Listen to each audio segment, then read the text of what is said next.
Hi అండి, అందరికీ నమస్కారం. గోంగూర పులిహోర ఎలా చేయాలో చూసేద్దామా? అయితే ముందుగా కావాల్సినంత గోంగూర తీసి పెట్టుకోండి, కొద్దిగా చింతపండు నానబెట్టుకోండి, దానికి తగినంత ఉప్పు తీసి పెట్టుకోండి. మినపగుండ్లు, ధనియాలు, పచ్చిపప్పు, పల్లీలు, పచ్చిమిరపకాయలు, ఎండుమిరపకాయలు, మెంతులు, పెసరపప్పు, ఆవాలు, జీలకర్ర. ముందుగా తీసి పెట్టుకున్న పచ్చిమిరపకాయలు ఉన్నాయి కదండి, వాటన్నిటిని అడ్డంగా తరిగి పెట్టుకోండి. ఎప్పుడు పచ్చిమిరపకాయలని నిలువుగా తొరుక్కోవద్దు, ఎందుకంటే ఆ కారం అంతా బాగా కారంగా ఉన్నాయనుకోండి, ఆ కారం అంతా ఫుల్గా పట్టేస్తుంది అనమాట. అలాగే మొత్తం కారంగా ఉంటుంది, ఇంకా వేరే రుచి ఏం తెలియదు. అందుకని ఏం చేస్తారంటే పెట్టుకొని తర్వాత ఒక కడాయి పెట్టుకోండి. కడాయిలో మెంతులు, ధనియాలు, ఎండుమిరపకాయలు ఈ 3 వేయించుకోవాలన్నమాట. ఫస్ట్ ఈ 3 వేయించేసి కొద్దిగా తిప్పండి, మరీ ఫుల్గా తిప్పద్దు, మెత్తగా అయిపోయేలాగా కచ్చాపచ్చాగా కొద్దిగా మిక్సీ వేసుకోండి. మీ దగ్గర రోకలు ఉంటే వాటిని దంచుకోండి. అలాగే మళ్ళీ కడాయి పెట్టుకొని కడాయిలో ఆయిల్ వేసి గోంగూర ఉంది కదండి, ఇప్పుడు మన గోంగూరని వేయించుకుంటున్నాం అన్నమాట. బాగా వేయిస్తూ ఉండాలి గోంగూరని. గోంగూర మొత్తం రంగు మారి కొంచెం మెత్తపడాలన్నమాట.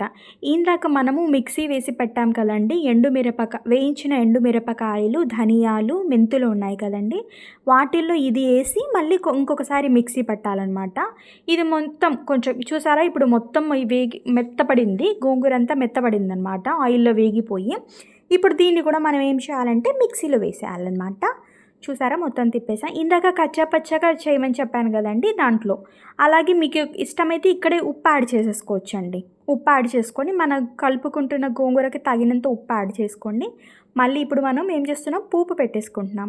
పోపు వేసుకొని ఫస్ట్ మనకు పోపులు ఏమేమి వేసుకుంటున్నామంటే పచ్చిపప్పు వేసుకుంటున్నాం, మినపగుళ్ళు వేసుకుంటున్నాం, కట్ చేసి పెట్టుకున్న పచ్చిమిరపకాయలు, ఎండుమిరపకాయలు ఇవన్నీ వేయిస్తూ ఉన్నాము.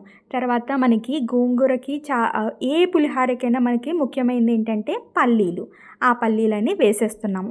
మీకు ఇష్టం, కొంతమంది ఎక్కువగా పల్లీలు తినాలని ఇష్టపడతారు. ఎక్కువ తినాలి అనుకుంటే మీరు కొంచెం ఎక్కువ వేసుకొని వీటన్నిటిని సన్న మంట మీద లేకుంటే మీడియం ఫ్లేమ్ పెట్టుకొని వేయిస్తూ ఉండండి. వేయించిన తర్వాత ఈ పెసరపప్పు, జీలకర్ర, ఆవాలు ఉన్నాయి కదండి, ఇవి కొంచెం తక్కువ సమయంలోనే వేగిపోతాయి. అవి లాస్ట్లో కొంచెం మధ్యలో యాడ్ చేసుకొని ఇవన్నీ వేస్తూ ఉండండి.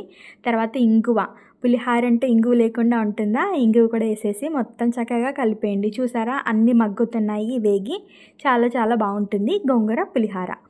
ఇప్పుడు మనం ఏం చేస్తామంటే చింతపండు రసం వేసుకున్నాం కదా, చింతపండు రసము ఇందాక పెట్టుకున్నాం కదా, చింతపండు రసం వేసాం. అలాగే బెల్లం కూడా కొంచెం తీసి పెట్టుకోండి. ఆ బెల్లంని ఇప్పుడు మీరు యాడ్ చేసుకోవచ్చు. చింతపండు రసం వేసేసాము, ఇప్పుడు కొద్దిగా బెల్లం యాడ్ చేసి ఇదంతా కొంచెం పీల్చుకుంది చింతపండు రసం, ఈ మిగతావన్నీ పీల్చుకున్నాయన్నప్పుడు మనం మిగతావి కూడా యాడ్ చేసేయచ్చు.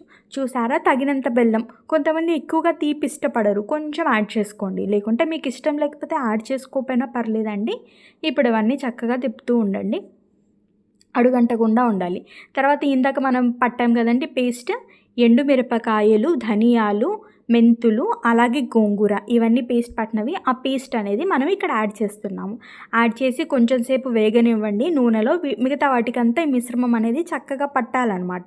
ఈ మిశ్రమం అంతా చక్కగా మిగతా వాటికి పట్టి మొత్తం వైపు చూసారా, ఇది మొత్తం ఇప్పుడు పీల్చుకుంటుంది. దానికి తగినంత పసుపు యాడ్ చేసాము. మీరు ఎక్కడైనా ఉప్పు యాడ్ చేసుకోవచ్చండి. ఇందాక ఉప్పు యాడ్ చేయలేదు మనము అంటే ఇక్కడ ఉప్పు యాడ్ చేసుకోవచ్చు. అలాగే కొద్దిగా కరివేపాకు, కొత్తిమీర మీ ఇష్టానికి తగ్గట్టుగా యాడ్ చేసుకోవచ్చు. కరివేపాకు, కొత్తిమీర 2 మంచిది. ఇప్పుడు ఇవన్నీ మనం చక్కగా తిప్పుతున్నాం. చూసారా, చూస్తూనే నోరు ఊరిపోతుంది. అలాగే తగినంత అన్నం తీసి పెట్టుకోండి. మీరు ఎంత అన్నాన్ని కలుపుకోవాలనుకుంటున్నారో అంత అన్నానికి గోంగూర తీసి పెట్టుకోండి. గోంగూర పచ్చడికి గోంగూర పులిహోరకి ఎంత కావాలో అంత తీసి పెట్టుకోండి. అన్నం కొద్దిగా చల్లారాలి, మరీ వేడివేడి కాకుండా. తర్వాత ఇందాక తీసి పెట్టుకున్న గోంగూర పులిహోర మిశ్రమం ఉంది కదండి, దాన్ని దీంట్లో కలిపేసేయాలి. చక్కగా అన్ని వైపులా అన్నంలో పూర్తిగా ఎటువైపు తెల్లగా మిగిలిపోకుండా పూర్తిగా చక్కగా కలుపుకోండి. చూసారా, ఇలా చక్కగా కలుపుతూ ఉండాలి. మిశ్రమాన్ని కలుపుతూ ఉంటే చూసారా, టేస్టీ గోంగూర పులిహోర రెడీ. ఇంకెందుకు ఆలస్యం, మీరు కూడా చేసేసుకోండి. అలాగే సబ్స్క్రైబ్ చేసుకోండి ఛానల్కి.